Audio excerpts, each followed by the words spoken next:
warahmatullahi wabarakatuh. Selamat siang, perkenalkan nama saya Yusmin Elvi. Saya adalah dosen tetap di program studi Agribisnis Universitas Mahaputra Muhammad Yamin, Kota Solo. Saya menyelesaikan studi S1 saya pada tahun 2008 di Universitas Mahaputra Muhammad Yamin pada program studi Sosial Ekonomi Pertanian. Untuk program S2 saya mengambil di Universitas Andalas pada tahun 2012 dan selesai pada tahun 2014. Sekarang saya lagi studi S3 di Universitas Andalas dengan program studi Ilmu Pertanian. Baik, saya mengampu mata kuliah pengantar agroindustri dengan 2 SKS. Pada hari Senin pada pukul 10 waktu Indonesia Barat. Baik, untuk mata kuliah pengantar agroindustri kita pertemuan sebanyak 16 kali pertemuan. Di antaranya untuk pertemuan pertama adalah kontrak belajar, kemudian dilanjutkan pertemuan ke-7 dengan mid semester, kemudian pertemuan ke-16 adalah ujian akhir semester. Nah, untuk mata kuliah tentu saja pengantar agroindustri ini mempunyai 2 SKS. Nah, di sini mahasiswa mampu menjelaskan tentu saja pengantar agroindustri. Kemudian juga indikator pencapaiannya adalah ketepatan dan kesesuaian tentang kawasan dari agroindustri tersebut. Kemudian kriteria dan bentuk dari penilaian, ketepatan dan kesesuaian dalam ruang lingkup agroindustri. Untuk penilaian dalam bentuk tes, di sini kita lakukan analisis studi kasus. Nah, kemudian untuk tatap muka, kita bisa lakukan tatap muka karena COVID-19 kita melakukan 40% tatap muka dan 60% untuk daring. Nah, untuk daring kita lakukan adalah Zoom meeting. Nah, untuk tatap muka kita melakukan metode presentasi mandiri, kemudian juga di tatap muka kita diskusi di kelas. Nah, selain itu juga untuk daring kita melakukan pembelajaran mandiri mengenai menyusun laporan kawasan agroindustri. Nah, kemudian melakukan metode kolaborasi dengan learning. Nah, untuk tugas tentu saja kita melakukan adalah bagaimana merangkum berbagai pelajaran yang telah disampaikan. Kemudian untuk materi pembelajaran kita melakukan pengembangan kawasan dari agroindustri tersebut. Nah, bagaimana penyusun laporan pola pengawasan atau pola pengembangan kawasan agroindustri. Nah, untuk penilaian kita bisa lihat di sini untuk komponen-komponen penilaian diantaranya adalah tugas kelompok, tugas mandiri, ujian tengah semester dan ujian akhir semester. Kemudian juga penilaian keterampilan baik itu umum dan khusus. Untuk sikap dan tatap muka atau soft skill itu kita berikan nilai 30%. Untuk penilaian keterampilan 30%, penilaian pengetahuan 40%. Nah, untuk penilaian psikomotor diantaranya adalah bagaimana kesiapan dari penulisan ya untuk tugas membuat analisis, kemudian media presentasi PowerPoint seperti apa yang dibuat, kemudian kemampuan menjawab dan kemampuan bertanya dan kemampuan untuk berdiskusi.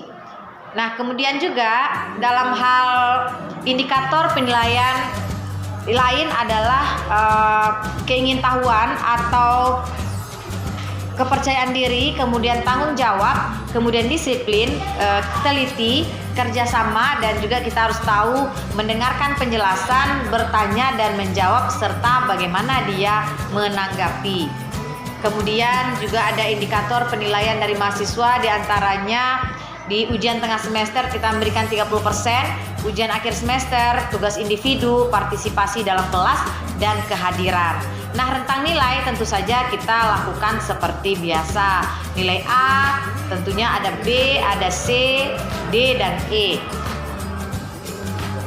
Baik, itu dia untuk penilaian dan juga kemampuan dari yang diharapkan dari pembelajaran pengantar agroindustri. Baik, untuk rencana pembelajaran tentunya di mata kuliah pengantar agroindustri ini adalah 2 SKS. Ruang lingkupnya kita harus tahu arti luas dan bagaimana juga agroindustri ini bisa berkembang di tengah-tengah masyarakat. Bagaimana pengolahan hasil dari bahan baku untuk menjadi bahan jadi dan juga yang mempengaruhi agroindustri dalam perekonomian. kemudian konsep pengembangan agroindustri itu sendiri. Nah, bagaimana agroindustri berkelanjutan bisa bertahan dan beradaptasi di zaman globalisasi. Tujuan instruksional di sini adalah setelah menyelesaikan mata kuliah tentunya dapat menjelaskan konsep agroindustri dan ruang lingkup dari agroindustri itu sendiri, kontribusi agroindustri dalam perekonomian, konsep pembangunan agroindustri berkelanjutan, berwawasan lingkungan, dan tantangan bidang agroindustri berkelanjutan dalam menghadapi globalisasi.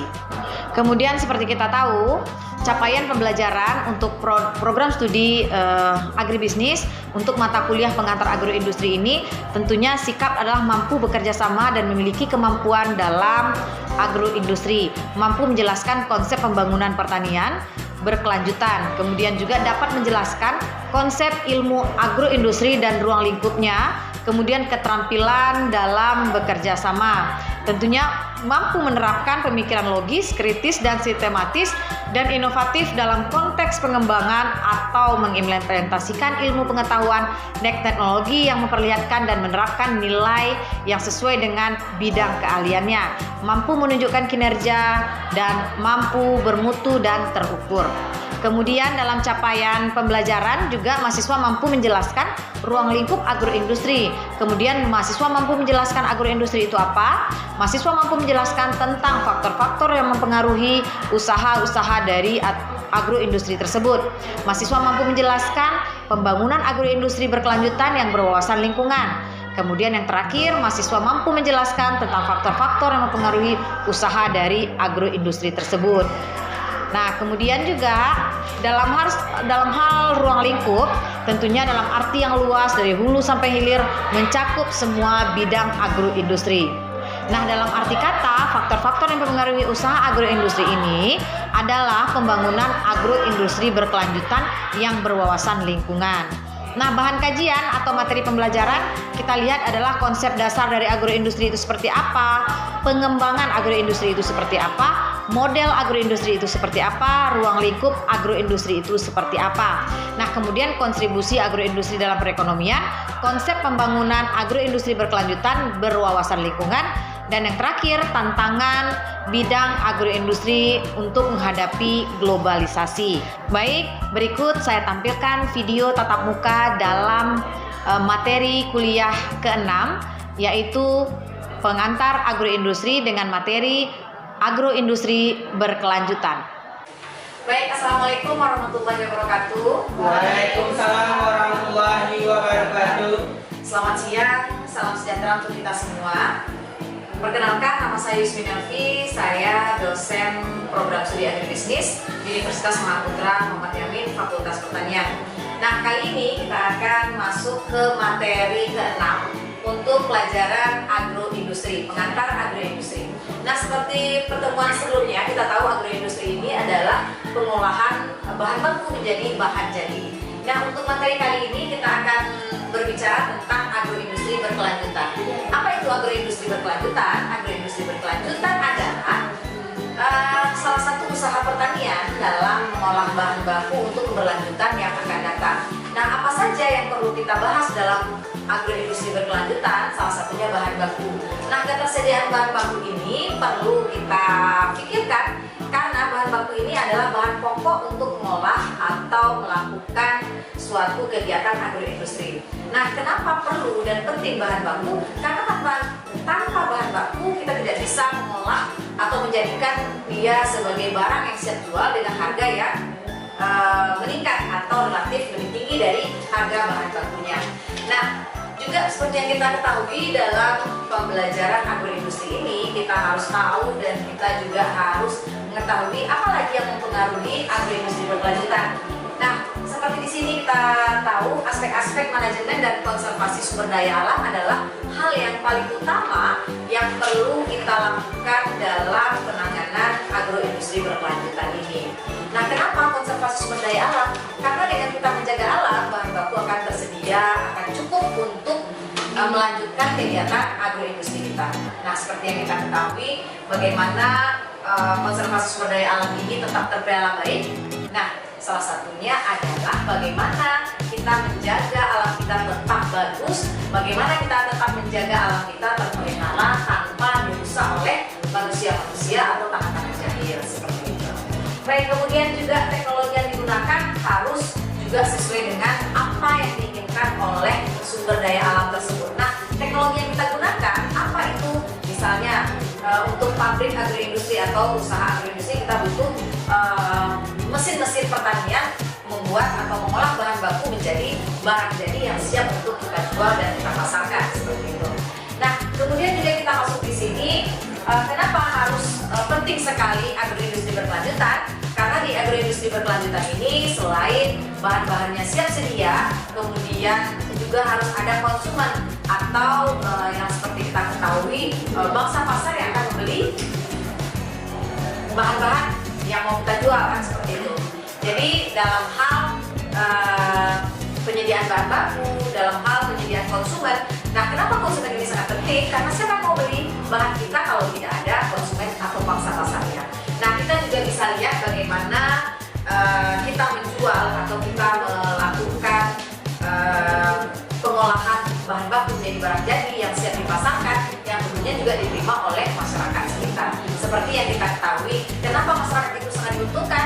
Karena dengan adanya usaha agroindustri, dengan adanya suatu pabrik di daerah tersebut akan meningkatkan dari jumlah tenaga kerja yang dibutuhkan untuk mereka di sekitar pabrik tersebut. Nah, seperti yang kita ketahui juga, selain meningkatkan ekonomi masyarakat, meningkatkan tingkat sosial masyarakat, kita juga bisa melihat bagaimana masyarakat ini bisa membeli bahan-bahan di luar, kemudian bisa memanfaatkan teknologi-teknologi yang ada di sekitar mereka, sehingga mereka mau dan mampu untuk melakukan berbagai teknologi yang ada seperti itu. Jadi seperti yang kita ketahui juga dalam hal agroindustri ini, bagaimana kita sebagai penggerak agroindustri ini sehingga bisa kita melakukan pembaruan teknologi-teknologi yang kita gunakan adalah tepat guna dan sesuai dengan apa yang diinginkan oleh konsumen kita atau bangsa pasar kita seperti itu.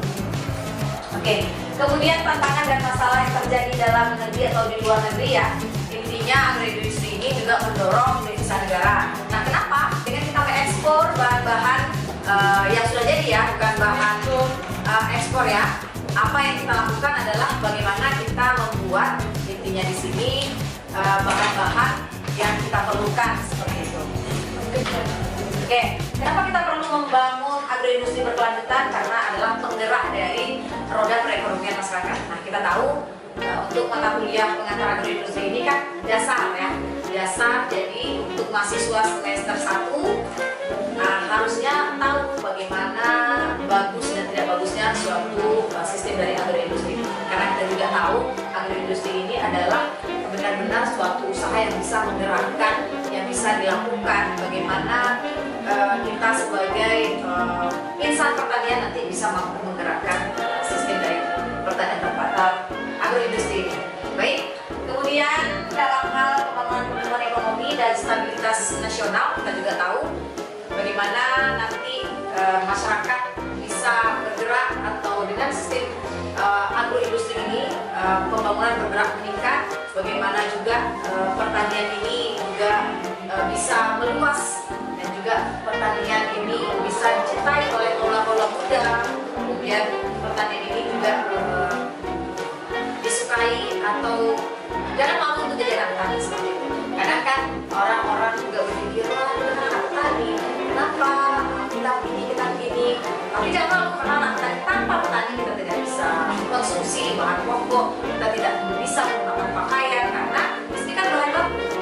Nah, bahan baku menjadi barang jadi yang siap kita pasarkan kan seperti itu. Baik, itu faktor mempengaruhi berhasilnya pembangunan agroindustri di antaranya tadi ketersediaan bahan baku, kemudian juga perubahan preferensi konsumen ya, kemudian karakter pesaing dan kualitas sumber daya manusia. Nah, di sini karakter pesaing ini adalah bagaimana mereka melihat pesaing dari agroindustri ini. Misalnya Dila punya suatu usaha jilbab, kemudian Eka juga punya usaha jilbab. Nah, bagaimana mereka menentukan pesaing mereka kan seperti itu. Nah, dalam bersaing mereka juga harus berpikirkan apa sih yang disukai oleh orang-orang dalam hal jilbab kan seperti itu. Nah, apakah bercorak, apakah polos, nah konsumennya kan berbeda-beda nanti. Nah, pesaing inilah nanti mereka akan tarik lagi bagaimana mereka bisa menarik orang-orang atau menarik konsumen-konsumen untuk beli barang-barang mereka. Nah, misalnya Erika lebih suka polos lebar karena konsumennya adalah orang-orang yang suka dengan itu. Nah, beda juga sama Tila. Kalau Tila punya atau suka dengan yang bermotif, ya kan, seperti itu. Nah, karena bangsa pasarnya juga suka dengan yang bermotif seperti itu. Nah, bagaimana mereka bersaing dengan sehat, tentu saja tanpa mematikan usaha dari teman yang lain seperti itu. Nah, kemudian juga kualitas sumber daya manusia. Nah, apa yang perlu kita perhatikan dalam kualitas sumber daya manusia ini? Nah, diantaranya adalah kualitas orang-orang yang membangun agroindustri itu sendiri. Nah, kenapa? Karena kita tahu untuk istilahnya ini sumber daya manusia itu sangat penting, karena dalam suatu usaha atau pabrik ya, atau suatu manajemen itu perlu orang-orang yang kompeten di bidangnya. Di antaranya misal Sukma, dia punya keahlian dalam bidang merakit komputer seperti itu. Nah, dia juga punya ahli-ahli, ada ahli kabelnya, ahli monitornya, kan seperti itu. Ada ahli-ahli yang mereka tempatkan di sub-sektor seperti itu, sehingga apa yang mereka rakit, apa yang mereka manfaatkan itu dapat tercipta dan disukai oleh konsumen mereka. Itu dia untuk karakter pesaing dan kualitas sumber daya manusia. Selain itu, kualitas sumber daya manusia ini juga kita harus pikirkan siapa yang mau beli barang kita, seperti apa bangsa pasar kita, itu juga kita perhatikan, karena kita bisa tahu beberapa hal untuk sumber daya manusia ini adalah bagaimana kesukaan mereka akan suatu barang, atau bagaimana kesukaan mereka dengan suatu produk seperti itu. Nah, itu juga kita harus pantau, karena Tila dan Erika harus tahu siapa yang harus kita ambil atau siapa yang harus kita pekerjakan dan sumber daya apa yang harus kita pakai, kan seperti itu. Oke, itu dia untuk materi kita hari ini. Ada yang mau ditanyakan, silahkan. Oke, baik, Sukma silahkan. Saya Sukma yang bertanya kepada Ibu, kenapa pentingnya preferensi konsumen dalam agroindustri? Baik, itu pertanyaan cukup bagus. Kenapa penting preferensi konsumen? Karena dengan adanya preferensi konsumen atau tingkat kesukaan konsumen, kita bisa tahu produksi apa yang mau kita lakukan. Preferensi ini adalah tingkat kesukaan. Misalnya kita bikin pabrik kentang goreng, ya kan? Nah, kentang goreng ini preferensinya apa, tingkat kesukaan dari masyarakat kita. Nah, tingkat kesukaan misalnya mereka suka yang rasa barbecue, atau mereka suka yang asin, atau mereka suka yang manis. Nah, itu dia preferensi dari konsumen kita.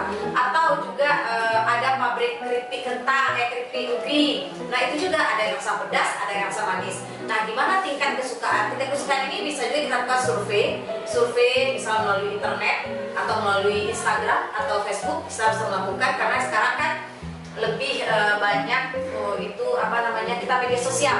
Nah, media sosial yang kita lakukan itu adalah salah satu bisa kita ketahui preferensi konsumen yang mau dengan barang yang kita jual seperti itu. Baik, selanjutnya ada yang mau ditanyakan? Oke, silakan dia. Baiklah, saya jadi seperti ingin bertanya kepada Ibu, itu tadi Ibu menjelaskan tentang faktor keberhasilan agroindustri. Salah satunya yaitu ketersediaan bahan baku. Jadi yang ingin saya tanyakan yaitu kenapa harus tersedianya bahan baku dalam proses agroindustri? Baik, terima kasih. Kenapa perlu ada bahan baku? Tanpa bahan baku kita tidak bisa melakukan perbaikan kualitas atau perbaikan produk yang mau kita jual, kan seperti itu. Misalnya kita mau jual kentang, nah bahan bakunya kan kentang. Dengan kentang aja kita jual harganya sekitar 9.000 per kilo. Nah, kalau kita jadikan dia keripik kentang itu dengan 1 kilo bisa menghasilkan 20 atau 30.000, kan seperti itu, dengan bermacam-macam rasa. Nah, itu gunanya kenapa sangat penting sekali bahan baku dalam proses agroindustri. Seperti yang kita ketahui, tanpa bahan baku tentunya produk kita tidak akan dijual lebih mahal, dan keuntungan yang kita dapatkan pun tidak sesuai dengan apa yang kita inginkan. Untuk tugas hari ini kita akan bikin studi kasus, ya, studi kasus bagaimana usaha agroindustri pedesaan, ya, usaha agroindustri pedesaan, yaitu bisa usaha yang di tempat Tila, misalnya keripik talas, atau tempat Erika ada situ keripik kentang. Kemudian di tempat Nahila itu ada kemarin apa usahanya dari sana? Jagung, ya. Nanti di sana akan ada ada 3 ya. Jadi 3 kita bikin studi kasus, nanti kita bagi per kelompok. Nah, untuk tugas lain ada intinya di sini kita ada analisis kasus, nanti silahkan dianalisa ya. Itu untuk non-tesnya. Jadi pas nanti bagaimana kita menjabarkan kasus untuk 3 tadi, mulai dari keripik kentang, kemudian keripik talas dan juga jagung ya. Nah, untuk tugas kita minggu kemarin kan Ibu punya tugas untuk kelompok Erika dan kelompok dari Tila. Nah, untuk Erika kelompoknya kan membahas apa kemarin? Oke, kentang. Nah, gimana prospek yang Erika dapat? Berdasarkan kan kita memproduksi kentang itu ada pada rasanya, ada kentang balado dan ada kentang rasa keju gitu. Dan tadi permasalahannya itu masih sulit dalam permasalahannya itu dan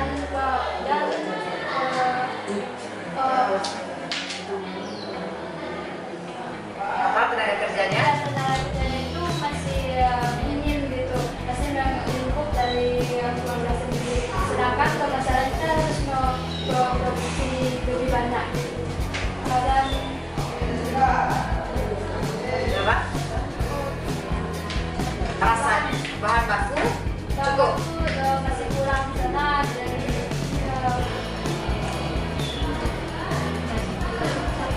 Apa? Karena pemasoknya kurang seperti itu.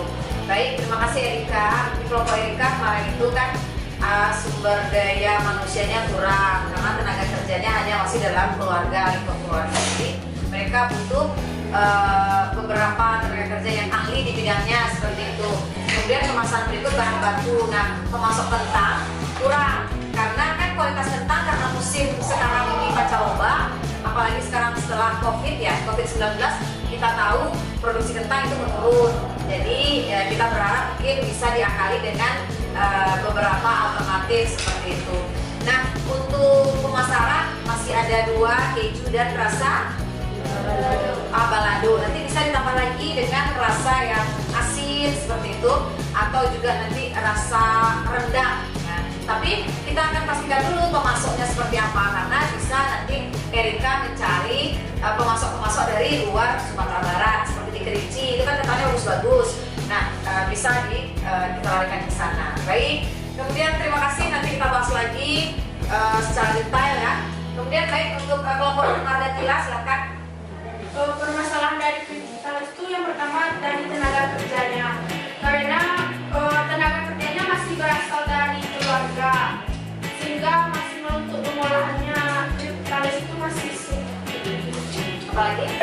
dan dari bahan baku sendiri talas itu susah didapat karena orang dalam bertanam talas itu masih sedikit karena waktu pemanenan itu agak lama. Dalam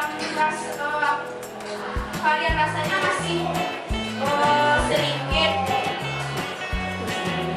dan pengen punya kayak varian rasa yang lain kayak rasa keju, balado dan lainnya. Oke, baik. Untuk tenaga kerja hampir sama ya. Kemudian juga untuk bahan baku. Nah, kalau talas ini emang nggak sulit ya kita dapat karena jarang sekali ya masyarakat yang nanam talas khusus untuk pertaniannya.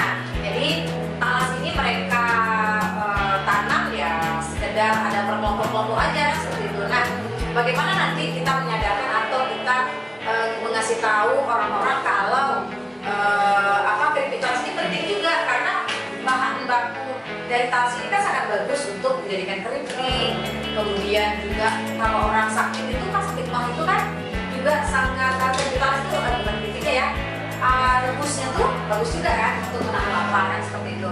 Nah, untuk permasalahan yang demikian mungkin kita bisa lakukan bagaimana kita memicu petani untuk bisa berbudidaya talas seperti itu. Kalau untuk tenaga kerja kita bisa kalau ada talas yang cukup tenaga kerjanya bisa ditambah dari luar karena sudah mencukupi kan seperti itu. Nah, untuk varian rasa mungkin kita bisa coba-coba memadukan rasa dari kentang dan juga talas seperti itu. Kentang di rasa keju, nanti kita bisa juga talasnya rasa keju kan seperti itu. Nah, baik, itu dia untuk tugas.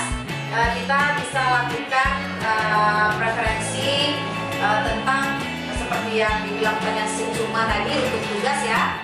Bisa yang pertama itu ada non-test.